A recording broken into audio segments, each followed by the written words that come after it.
Okay, this is my 1973 Triumph Stag. It's running the original RVC tachometer. The unusual thing about this car is it's been modified to run on with fuel injection system and a distributorless ignition system. It's actually running EDIS 8 weighted spark system, and I was having a problem to get the tachometer to get a really to work well at all, and I tried some aftermarket products, ignition amplifiers and one thing and another. Nothing would really make the tachometer work reliably.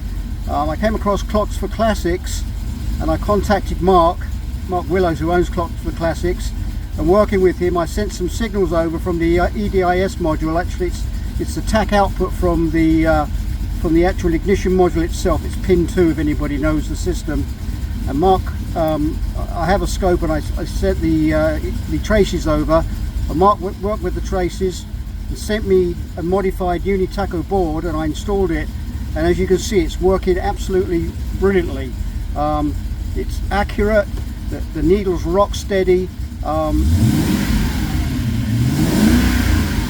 can see the tachometer revs with the engine as the engine revs climb, and fall back again as the revs die off. I mean, I'm so happy with it.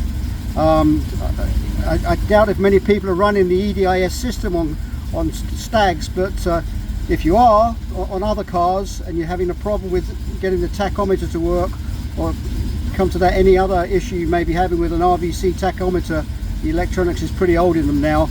I recommend you look at the UniTacho replacement board from Clocks for Classics. It's a very well engineered piece of equipment, and I don't have no affiliation with the company, but I wanted to post this, and it may help out other people out with similar issues that I had. Okay, thanks very much.